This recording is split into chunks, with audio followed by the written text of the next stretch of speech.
and welcome to the 10 podcast. I'm Lucy, your host, and today's podcast actually comes out of an unexpected and powerful conversation in Kosovo.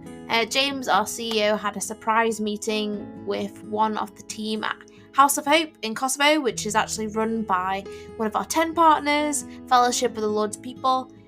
During James's recent visit to Kosovo, he heard this young lady's story and just really felt like it was important to share, and that it would help us to understand what it's like being a Christian in a Muslim family and also living in a country where over 90% of the population are Muslim.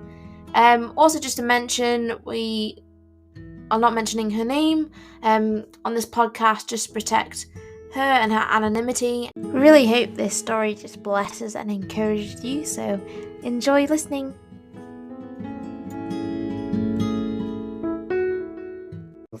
Yeah. And then just say a bit about your story. Just tell me your story. Okay. I come from Miloševa. Miloševa is a very small village in Kosovo, in the municipality or the city of Obilić. It's a small village, but it is growing very fast. In the past, like a few years ago, we were only 1,000 people that lived here, and now we're like 7,000 or maybe 8,000. That might not sound like a big deal, but for us, it is a huge thing because, Kosovo is a very small country and it's grown like super fast. Why is it growing so much? Well, I think because Miloševa is a flat village and it is very close to the capital city of Kosovo, and it is very easy to access the other cities as well. So yeah, I think it's because of that. And people here are like very friendly, quiet, and we all know each other. So yeah, I think it's because of that. So tell me a little bit about your personal story. What you do here, how you came to be here. Yeah, this is my favorite story to tell and to share with people. So I'll start from this. My dad lived in Germany in the 90s for 7 years. Then he came back to Kosovo and he got to know my mom. So they got married, and then during the war, my mom was pregnant with me. So they went to Germany, and I was born there, just like my brother. I'm the oldest kid. I have 2 siblings, one brother and a little sister. So yeah, we lived in Germany for like 3 or 4 years. And then because my mom went through a lot, she felt very alone in Germany. She was about to, she was going through depression and stuff like that because she lost a lot of family members during the war. And because she felt so lonely in Germany, I mean, she had my dad and us, but my dad was working all the time. And yeah, then we decided to come back. So when we came back, we of course came to Miloševa because we originally are from Mitrovica. But yeah, we have been living here for like 100 years, like all the generations. So in 2010, this center, House of Hope, decided to come and work and serve in Miloševa, in my village. And my dad and my mom were jobless during that time. My mom is a nurse, but she never got the chance to work in a hospital or something like that. So the people that were first to be here, it was Pastor Artur and some other guy from Finland. I don't know how, but they run into my dad, and they offered him the job. They also invited my mom to come here and just help for only a day with some things to clean and set up. And then they decided to, both of them, give them a chance. So I remember the first day I came here and I just loved this place.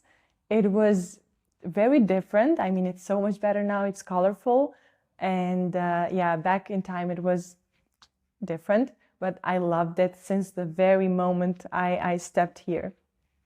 And well, then I started the English classes here and I loved the teachers. We had teachers from different places. We had from the US, from England. And then Leonora, who was leading the center at that time, she asked me if I would like to be a volunteer at kids ministry. And back then I had no idea what kids ministry was about. I just knew that we were preparing activities for the kids of Miloševa. And that was absolutely amazing because we never had, like, some place to go as kids. We only went to school. We never could afford going to a park, or we never even had a park here. So yeah, it was, I don't know, it was wonderful to have a place like this together with all the kids. So, well, then I told Leonora that yes, I would love to be a part of it. I'm a bit shy, so I'm a shy person, and I was just waiting for her to ask me. I kind of felt that she's going to ask me, so I was just waiting for that question. And well, then, as I was growing up, it was some of my friends and also me. So two of us, we were saved, we became Christians, but our friends didn't. So during that time, Alban and Leonora, they were teasing us a lot. They were challenging us a lot about faith. And I didn't want to hear about it at all because, you know, in my family, I always was the strong Muslim. Like I would stand up and tell my family, hey, we should fast because it's Ramadan. So I fasted 5 Ramadans before I came to know Jesus. Yeah. And well, sometimes I didn't like spending time with Alban and Leonora because they just kept, you know, asking us about faith, and I didn't like that because maybe, you know, I kind of started to feel something, to, you know, get to realize something. And yeah, they were like all the time playing worship music, and I loved the music. And I understood like everything because I already did know English, and it was so good. But I just didn't want to say yes.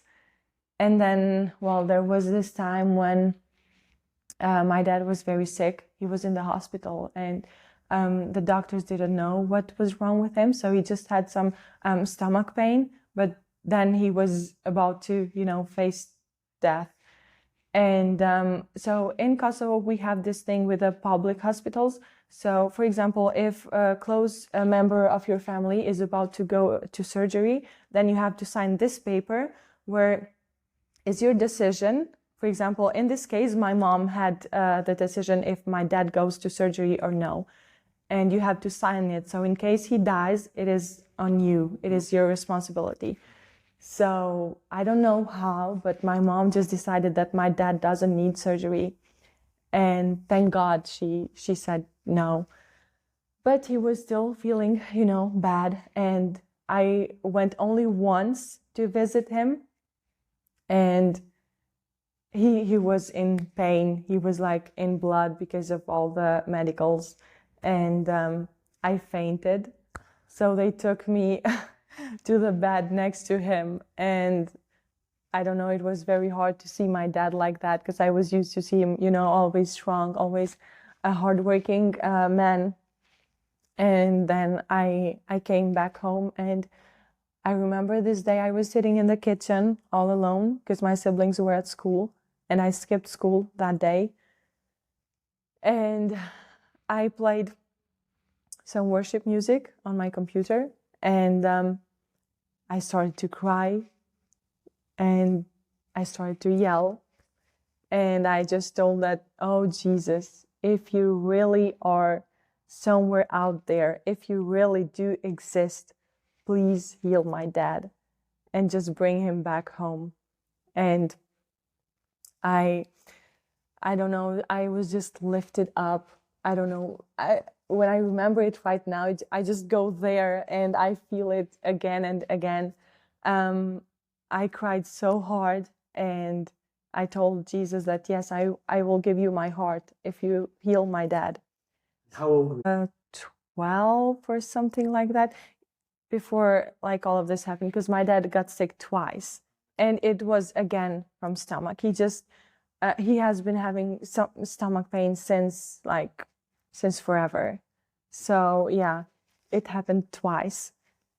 But the decision that day when you prayed and you sensed God's presence by the sound of it, yeah, and you said yes to Jesus. How old were you then?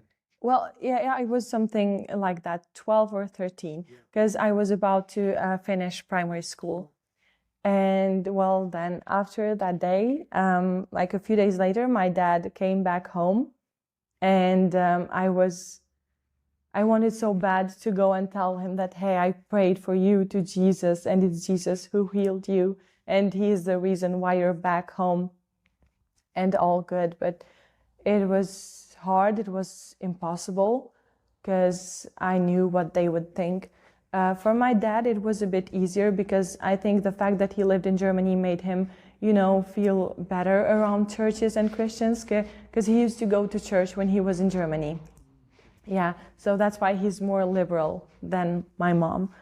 My mom is very strict. She's a very hard person to deal with. It's almost impossible to, just sit with her and talk face to face about whatever, because she just doesn't want to get it.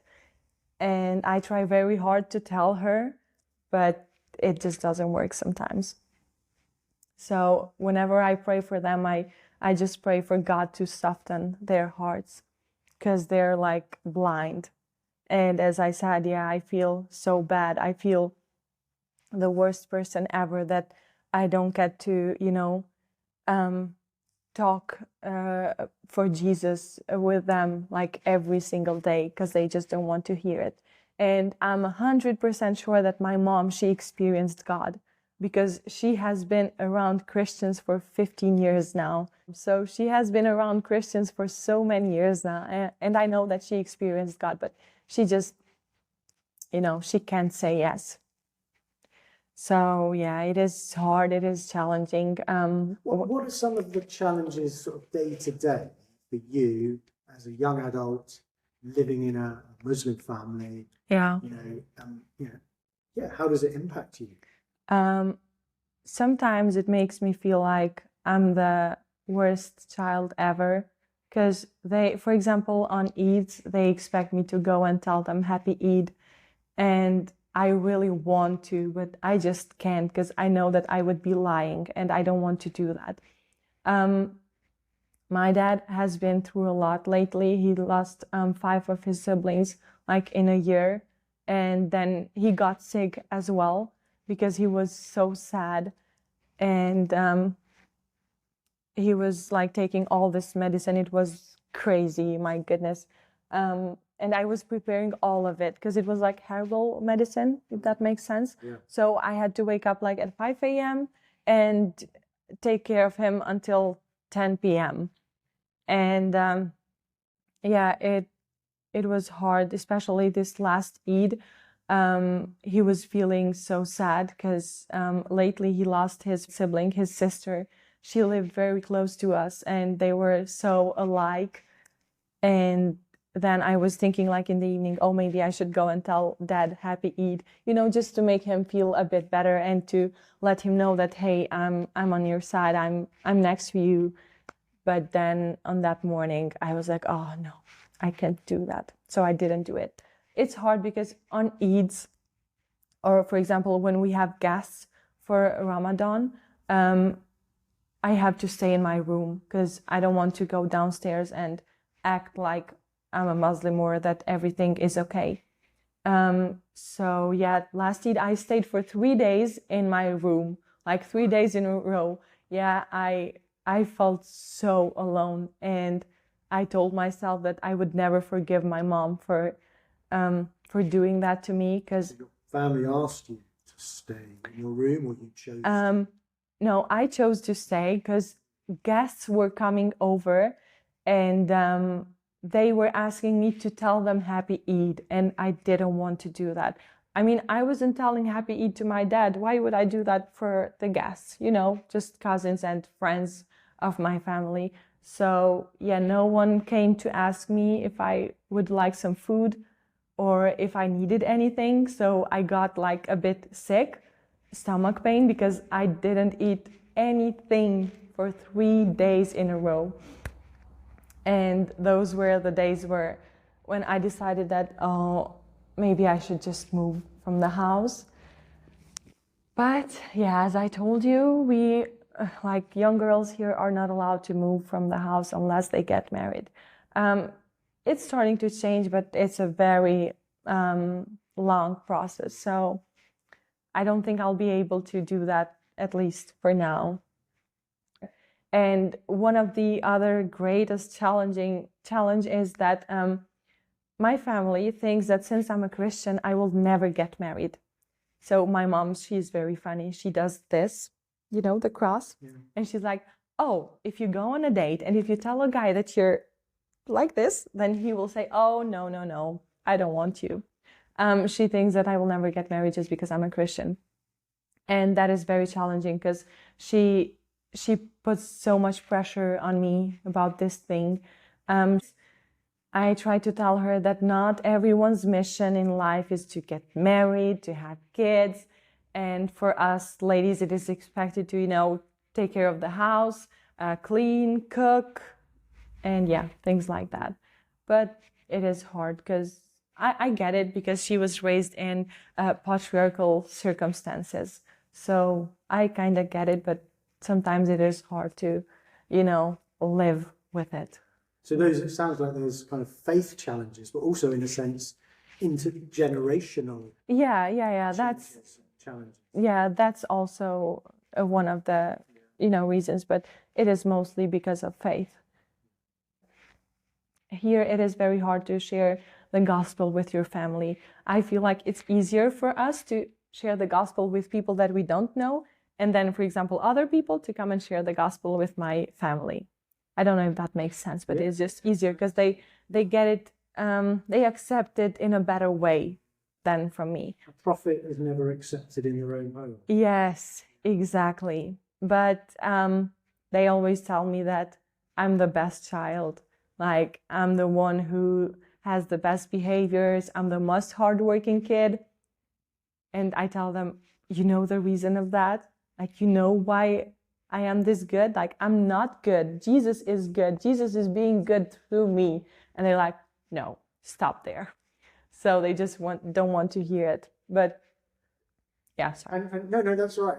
You know, and but tell us, you know, I understand obviously from what you've said that there are challenges, but tell us some of the good things about your family and what you were talking to me about your younger sister earlier. You know, Yeah. Say so. Yeah. Perhaps share some of the, you know, some of the things you enjoy. We enjoy a lot of things. We love the Christmas time. So my dad, he knows German perfectly, and he loves telling us stories like how they did spend Christmas back in Germany. And we love setting up the tree. And there's this Albanian TV show who, oh my goodness, it is the best. Like, it's comedy, and we love watching it. Like in the evenings when we're all together back from work, we love watching it. We love spending time together, although we're not really able to do that because, you know, we're all working, and beside of my little sister, she's only studying, and she's going to a private college but yeah, she's like the little child who is spoiled a bit, but we all love her the most. And I mean, I love her so much. And now that she's growing up, I love that I get to talk to her, you know, about serious things. Like, I can't believe that I finally have such a good friend in my sister, because it is different when you feel sister and sister, but I just like more the relationship of friends, like in the sense of friends. And my brother, he is the most intelligent person I've ever known. Like, yeah, he loves science. He loves to learn foreign languages, and I don't know how, but he just does learn them. Like, he doesn't go to classes or anything, but he just does it. And I have the serious talks with him, so we have a very good relationship. He's more like a closed person. He doesn't really talk to people. He doesn't have many friends, but when you get to talk to him, he has so many information, so many things that make you feel like you're sometimes stupid that you don't know all of those things.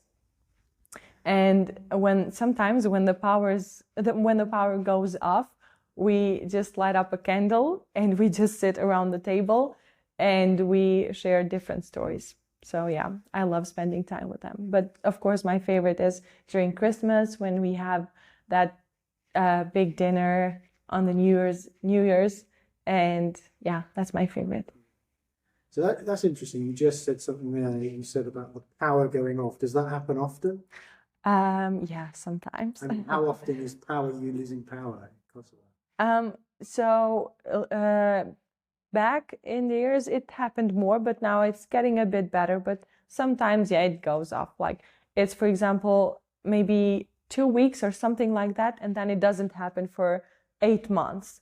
Then it goes again. So it's not, no, it's not that long, but when it happens, we really enjoy it. And what's it like being a young person in Kosovo? Because, there's all the challenges in the north of the country at the moment. Yeah. We hear them in our news. Serbia, the difficulties between Serbia and Kosovo. What's your perspective on that? I mean, just, briefly, what are your thoughts? How does it all look to you as a young person? Well, I, of course, as a believer, I see it in a different way. I mean, I love my country. I love Kosovo, but I think that we should just forgive the Serbian people.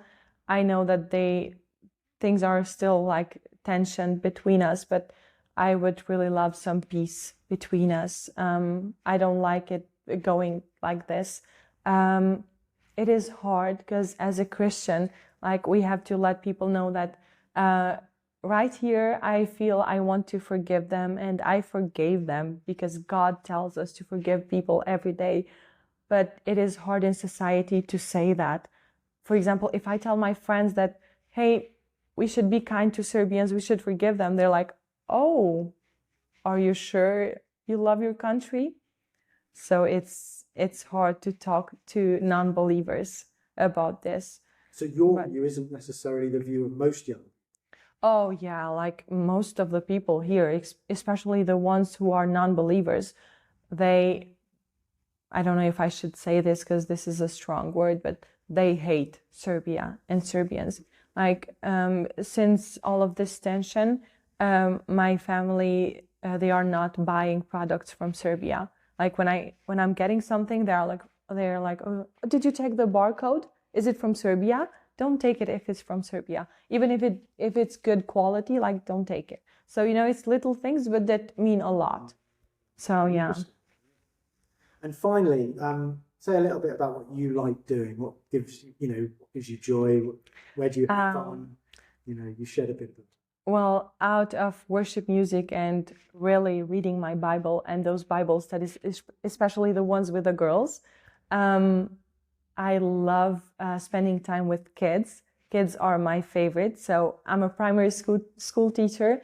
And since I was a kid, I always wanted to be either a pediatrician or a teacher because I always loved being around kids. I love drawing. I love going for long walks. I love the winter and the snow. I don't like summer at all because usually during summer, I have very low blood pressure because it's so hot. So I can't really go out during the day. I only go out in the morning and then come back in the evening. So, yeah. And final question is, how can we be praying for you, for young people in Kosovo, for the church? What would you say to us in the UK?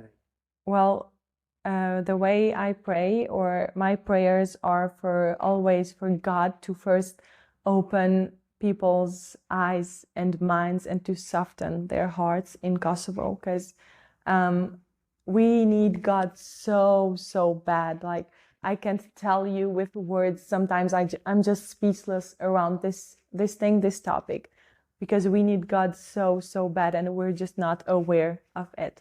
I mean, people in general in Kosovo. As I said, I just feel so bad. I feel a pain right here that I can't just go on the streets and tell people Jesus is alive.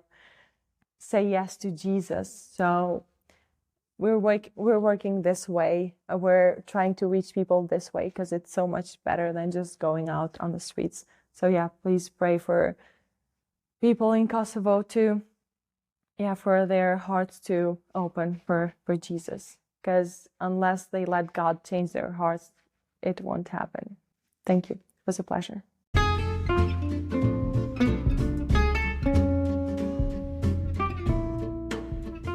Thank you so much for tuning in to the 10 podcast. We are so glad that you're here and that you made it.